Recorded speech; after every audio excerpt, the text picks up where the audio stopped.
Hello students, आज हम introduction लेंगे वेव्स का। हमारा ऑसिलेशन हो गया था, वेव्स के बारे में बात करेंगे। वेव्स बेसिकली इसका इंट्रोडक्शन है आपके पास, तो इसको एकदम ब्रीफ में समझना है, तो थोड़ा ध्यान से समझिएगा। वेव्स है क्या? वेव्स वेव्स अगर मैं आप जैसे आज हमने क्लास में डिस्कस किया, तो वेव्स किसी ने बोला क्या है, किसी ने कहा एग्जैक्टली क्या है। Waves is basically a disturbance, और वो डिस्टर्बेंस जो है वो मूव करती है, ठीक है ना। जैसे फॉर एग्जांपल मेरे पास एक दीवार है, मैंने इस दीवार के साथ एक रस्सी बांध दी, ठीक है। और यहाँ पे मैंने किसी बच्चे को खड़ा किया और मैंने कहा बेटा इसको झटका यहीं से मारेंगे। तो इसने क्या किया, ऐसे में किया। तो जैसे ही वो झटका है वो वेव यहाँ पे बनी, ठीक है। और ये वेव एज इट इज बनती हुई बनती हुई बनती हुई बनती हुई यहाँ पे पहुंची। तो बेसिकली हुआ क्या, जो इसने डिस्टर्बेंस पहले पार्टिकल को दी थी, वो पहले पार्टिकल ने सेकंड पार्टिकल को दी, सेकंड ने थर्ड को, थर्ड ने फोर्थ को, ऐसे ऐसे डिस्टर्बेंस पहले वाले की डिस्टर्बेंस एंड तक पहुंची। उसको हम एनर्जी की फॉर्म में भी ले लेते हैं कि भाई इसके पास क्या है, पहले को एनर्जी दी थी, आपने एंड तक पहुंचा दी। इसके बीच में एक्चुअल मोशन ऑफ पार्टिकल नहीं होता है। पार्टिकल क्या करता है, इसने इसको डिस्टर्बेंस दी और खुद का आ गया रेस्ट पे, और इसने इसको डिस्टर्बेंस दी, खुद का आ गया रेस्ट पे, इसने अगले को दी, खुद का आ गया रेस्ट पे। ये जहां था वही रहा, पार्टिकल उठ के नहीं जाएगा। फॉर एग्जाम्पल अगर मैं यहां से बोल रहा हूं ना, आपने ये ऐसा वाईफाई में भी सुना हो, देखा होगा, ऐसा बना होता है।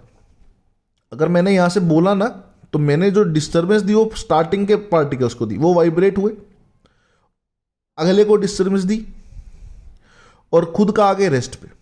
इन्होंने अगले को डिस्टर्बेंस दी और खुद का आगे रेस्ट पे, इन्होंने अगले को दी और खुद का आगे रेस्ट पे। ये पार्टिकल उठ के यहां तक नहीं पहुंचा ना। अगर उठता तो हवा चलती और काफी तेज भी चल सकती थी। Is that clear? तो वेव्स बेसिकली क्या, these are the disturbance produced by the source, travel with the force of with some energy, transfer of energy कह लो या मोड ऑफ डिस्टर्बेंस कह लो। क्लियर? Is it clear? इसके बाद हम बात करते हैं वेव्स की। तो वेव्स बेसिकली हमारे को जब समझाया जाता है ना, वेव्स कई तरह की होती हैं, ठीक है। हमें यहाँ पर किसके बारे में करना है, वेव्स बेसिक मैं बता देता हूँ आपको। वेव्स जो है वो कितनी तरह की, दो। पहला ट्रांसवर्स और दूसरा लॉन्गिट्यूडिनल। ट्रांसवर्स वेव क्या है? ट्रांसवर्स वेव वो जब पार्टिकल्स जो है वो परपेंडिकुलर मूव करेंगे in the with respect to the direction of the wave. मतलब वेव की डायरेक्शन आगे, तो पार्टिकल जो है वो उनसे परपेंडिकुलर मूव करेंगे। लेकिन लॉन्गिट्यूडनल में क्या है, जिस डायरेक्शन में वेव मूव कर रही है उसी के साथ पार्टिकल वाइब्रेट करे, लाइक दिस। फॉर एग्जाम्पल इस स्पीच में देखा होगा आपने, वेव कहाँ जा रही थी आगे, ये पार्टिकल भी कहाँ वाइब्रेट कर रहे थे, ऐसे ही वाइब्रेट कर रहे थे। तो डायरेक्शन सेम थी, डायरेक्शन ऑफ वेव मोशन की। पार्टिकल की direction of motion is same as the direction of the wave motion. मतलब particle vibrates in the direction of propagation of the wave is called longitudinal wave. If the particle vibrates perpendicular to the direction of wave motion, that is called transverse wave. Is that clear? अगली बात, wave produce करने के लिए हमारे को ना basic उसके पास, उस वेव के पास कैरेक्टरिस्टिक्स होनी चाहिए। क्या कैरेक्टर्स होनी चाहिए कि भाई उस वेव के पास इलास्टिसिटी होनी चाहिए। उस वेव के पास बेसिकली क्या है, इलास्टिसिटी होनी चाहिए। इलास्टिसिटी का बेसिक मतलब क्या है, पार्टिकल, देखो इलास्टिसिटी होनी रिक्वायर्ड है। ये पार्टिकल इधर से इधर गया, उधर से उधर आया, फिर इधर से इधर गया, फिर इधर से इधर आया।